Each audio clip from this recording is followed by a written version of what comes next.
12. The Painted Skin. At Taijuan, there lived a man named Huang. One morning, he was out walking when he met a young lady carrying a bundle and hurrying along by herself. As she moved along with some difficulty, Huang quickened his pace and caught her up, and found she was a pretty girl of about 16. Much smitten, he inquired whither she was going so early, and no one with her. "A traveler like you," replied the girl, "cannot alleviate my distress. Why trouble yourself to ask?" "What distress is it?" said Huang. "I'm sure I'll do anything I can for you." "My parents," answered she, "loved money, and they sold me as concubine into a rich family, where the wife was very jealous, and beat and abused me morning and night. It was more than I could stand, so I have run away." Huang asked her where she was going, to which she replied that a runaway had no fixed place of abode. "My house," said Huang, "is at no great distance. What do you say to coming there?" She joyfully acquiesced. On Huang, taking up her bundle, led the way to his house. Finding no one there, she asked Huang where his family were, to which he replied that that was only the library. "And a very nice place too," said she. "But if you are kind enough to wish to save my life, you mustn't let it be known that I am here." Huang promised he would not divulge her secret, and so she remained there for some days without anyone knowing anything about it. He then told his wife, and she, fearing the girl might belong to some influential family, advised him to send her away. This, however, he would not consent to do. When one day, going into the town, he met a Taoist priest, who looked at him in astonishment, and asked him what he had met. "I have met nothing," replied Huang. "Why?" said the priest. "You are bewitched." "What do you mean by not having met anything?" But Huang insisted that it was so, and the priest walked away, saying, "The fool. Some people don't seem to know when death is at hand." This startled Huang, who at first thought of the girl. But then he reflected that a pretty young thing as she was, couldn't well be a witch, and began to suspect that the priest merely wanted to do a stroke of business. When he returned, the library door was shut, and he couldn't get in, which made him suspect that something was wrong. And so he climbed over the wall, where he found the door of the inner room shut too. Softly creeping up, he looked through the window and saw a hideous devil, with a green face and jagged teeth like a saw, spreading a human skin upon the bed and painting it with a paintbrush. The devil then threw aside the brush, and giving the skin a shake out, just as you would a coat, threw it over its shoulders, when, lo, it was the girl. Terrified at this, Huang hurried away with his head down in search of the priest who had gone, he knew not whither. Subsequently finding him in the fields, where he threw himself on his knees and begged the priest to save him.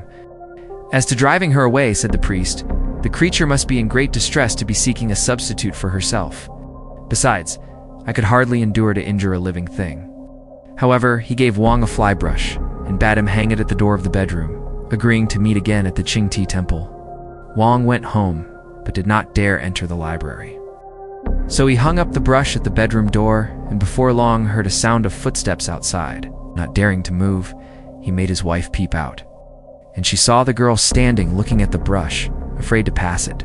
She then ground her teeth and went away, but in a little while came back and began cursing, saying, "You priest, you won't frighten me. Do you think I am going to give up what is already in my grasp?"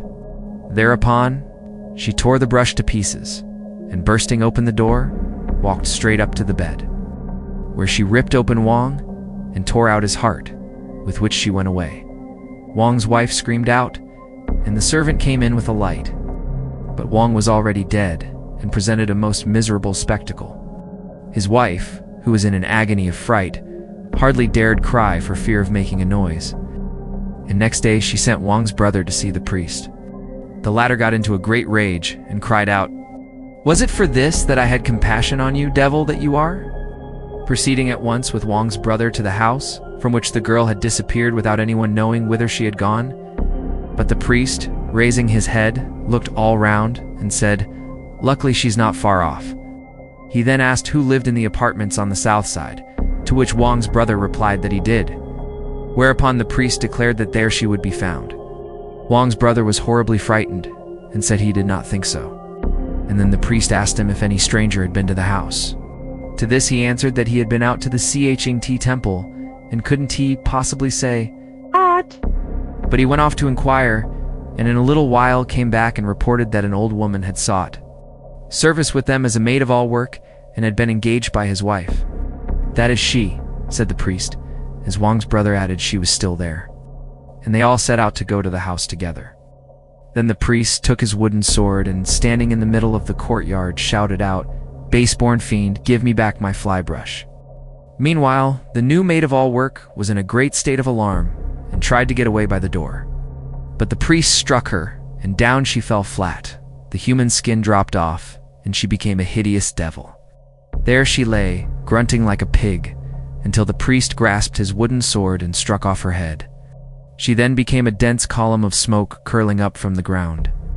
When the priest took an uncorked gourd and threw it right into the midst of the smoke, a sucking noise was heard, and the whole column was drawn into the gourd, after which the priest corked it up closely and put it in his pouch. The skin, too, which was complete even to the eyebrows, eyes, hands, and feet, he also rolled up as if it had been a scroll, and was on the point of leaving with it, when Wang's wife stopped him, and with tears entreated him to bring her husband to life. The priest said he was unable to do that. But Wang's wife flung herself at his feet, and with loud lamentations implored his assistance.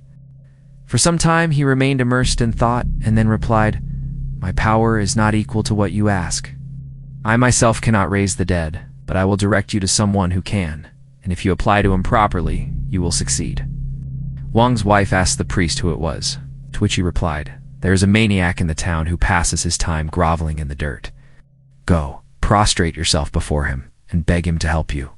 If he insults you, show no sign of anger." Wang's brother knew the man to whom he alluded, and accordingly bade the priest adieu, and proceeded thither with his sister-in-law. They found the destitute creature raving away by the roadside, so filthy that it was all they could do to go near him. Wang's wife approached him on her knees, which the maniac leered at her and cried out, "Do you love me, my beauty?" Wang's wife told him what she had come for, but he only laughed and said, "You can get plenty of other husbands. Why raise the dead one to life?" But Wang's wife entreated him to help her, whereupon he observed, "It's very strange. People apply to me to raise their dead as if I was king of the infernal regions." He then gave Wang's wife a thrashing with his staff. She bore without a murmur, and before a gradually increasing crowd of spectators. After this he produced a loathsome pill which he told her she must swallow, but here she broke down and was quite unable to do so. However, she did manage it at last, and then the maniac, crying out, "How you do love me," got up and went away without taking any more notice of her. They followed him into a temple with loud supplications, but he had disappeared, and every effort to find him was unsuccessful. Overcome with rage and shame, Wang's wife went home, where she mourned bitterly over her dead husband, grievously repenting the steps she had taken and wishing only to die. She then bethought herself of preparing the corpse, near which none of the servants would venture, and set to work to close up the frightful wound of which he died. While thus employed, interrupted from time to time by her sobs, she felt a rising lump in her throat, which by and by came out with a pop and fell straight into the dead man's wound. Looking closely at it, she saw it was a human heart. And then it began, as it were, to throb, emitting a warm vapor like smoke. Much excited, she at once closed the flesh over it and held the sides of the wound together with all her might. Very soon, however, she got tired, and finding the vapor escaping from the crevices, she tore up a piece of silk and bound it round, at the same time bringing back circulation by rubbing the body and covering it up with clothes. In the night, she removed the coverings and found that breath was coming from the nose. And by next morning her husband was alive again, though disturbed in mind as if awaking from a dream and feeling a pain in his heart. Where he had been wounded, there was a cicatrix about as big as a cash, which soon after disappeared. Thanks for watching. Please like the video and subscribe to the channel for more excellent content.